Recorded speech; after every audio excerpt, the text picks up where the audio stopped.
సర్కారీ పథకాలకు డిస్కమ్ వ్యవసాయ పంపు సెట్లు ఎత్తిపోతలన్నీ దాని పరిధిలోకే వస్తాయంట. రాష్ట్ర కేబినెట్ ఆమోదం తర్వాత ఏర్పాటు కొత్త డిస్కమ్ పైన సమీక్షలో సీఎం రేవంత్ రెడ్డి. 2 ఏళ్లలో కోర్ అర్బన్ రీజియన్లో కూడా భూగర్భ విద్యుత్తు తీగల ఏర్పాటు పూర్తి కావాలి. కర్ణాటక తదితర రాష్ట్రాల్లో అధ్యయనం చేయండి. డిసెంబర్లోగా పూర్తి స్థాయి ప్రణాళికలు చేయాలి. సౌర విద్యుత్ వినియోగాన్ని ప్రోత్సహించండి. అధికారులకు సీఎం రేవంత్ రెడ్డి ఆదేశం. ఏపీకి విద్యుత్ బకాయిలు చెల్లించాలని మధ్యంతర ఉత్తర్వులు ఇవ్వలేము. ఇరుపక్షాల వాదనలు విన్నాక నిర్ణయం తీసుకున్నాం సుప్రీంకోర్టుతో.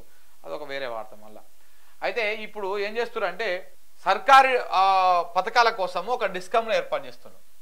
ఒక డిస్కమ్ ఏర్పాటు చేసి ఈ డిస్కమ్లో మొత్తం అంటే వ్యవసాయానికి ఇప్పుడు ఫ్రీ ఇస్తారు.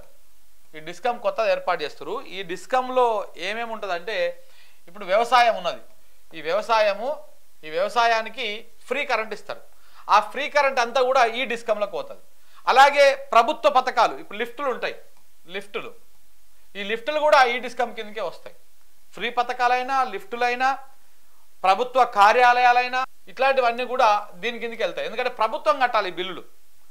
సో కాబట్టి ఈ ఒక డిస్కమ్ను ఏర్పాటు చేసి ఈ డిస్కము ఈ ప్రభుత్వ పథకాలు ఏవైతే ఉంటాయో ప్రభుత్వ ఏవైతే ఉంటాయో అవన్నీ కూడా ఈ డిస్కమ్ కిందకి వెళ్ళిపోతాయి అనమాట. ఇప్పుడే ఒకటే డిస్కమ్ కింద దాని కిందనే అన్నీ ఉంటాయి. కమర్షియల్వి, రెసిడెన్షియల్వి ఇవన్నీ కూడా ఉంటాయి. అట్లా కాకుండా ప్రభుత్వం ఫ్రీగా ఏదైతే కరెంట్ ఇస్తుందో ఎక్కడెక్కడైతే ఇస్తుందో వాటన్నింటినీ ఒక డిస్కమ్ ఏర్పాటు చేసి దాని కిందకి పెడతారంట. మరి దీని కిందకి ఇప్పుడు ఈ 200 యూనిట్ల లోపు ఉచిత కరెంట్ ఉంది కదా, మరి దీని కిందకే పెడతారా?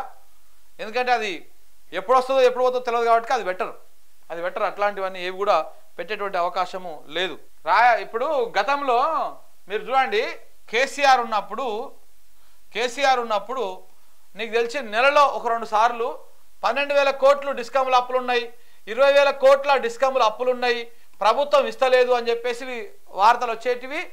దాని మీద వీళ్ళు మాట్లాడేటోళ్ళు డిస్కమ్లు మొత్తం అప్పుల పాలైపోయాయని చెప్పేసి బండి సంజయ్ కానీ వీళ్ళు మాట్లాడుతుంటారు. ఈ 2 సంవత్సరాలకెళ్ళి ఏమైనా వార్త వస్తుందా? డిస్కమ్లకు అప్పులు ఉన్నాయన్న వార్త అస్సలు లేనే లేదు. ఆ వార్తనే లేదు. అంటే ఇప్పుడు అప్పులు అయిపోయినాయా? మరి వాళ్ళకి బాకీ ఏం లేదా అంటే ఇంకా ఎక్కువ ఉన్నాయి. ఇప్పుడు ఇంకా ఎక్కువ ఉన్నాయి. ఈయన వచ్చినాక ఈ ఉచిత విద్యుత్ కూడా దాని కిందకే వచ్చింది కదా ఇళ్ళకి ఇచ్చేటిది. రాష్ట్రంలో సర్కారీ పథకాల కరెంట్ కనెక్షన్ల కోసం కొత్తగా విద్యుత్ పంపిణీ సంస్థ డిస్కమ్ ఏర్పాటుపై ప్రభుత్వం దృష్టి సారించింది. తెలంగాణలో ప్రస్తుతం దక్షిణ ప్రాంతం కోసం హైదరాబాద్ కేంద్రంగా ఎస్పీడీసీఎల్, ఉత్తర ప్రాంతం కోసం హనుమకొండ కేంద్రంగా ఎన్పీడీసీఎల్ ఉన్నాయి.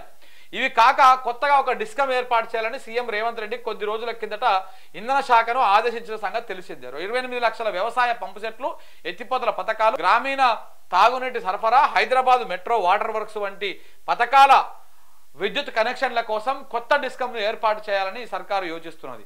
ఈ క్రమంలో కొత్త డిస్కమ్ ప్రతిపాదనను అధికారులు సిద్ధం చేశారు. మంగళవారం దీని మీద సమీక్ష చేశారంట. సమీక్ష చేస్తే మరి ఈ డిస్కమ్లకు అంటే దీనికి బిల్లులు కట్టేది ఉండదు, ప్రభుత్వం కట్టుకోవాలి. మరి ప్రభుత్వం మాఫీ చేసుకుంటుందా ఏం చేస్తుందా అని తెలియదు. కానీ దీనికి సపరేట్గా ఒక లెక్క ఉండాలి దానికి అని చెప్పేసి ఒకటి ఏర్పాటు చేస్తూ ఉన్నారంట. మరి దీనివల్ల పర్యవసానంగా ఏమేమి ఉండబోతుందో ఎట్లా ఉండబోతుంది అనేది చూడాలి. అంటే అంత క్లమ్జీ లేకుండా సపరేట్ చేస్తూ ఉన్నారు.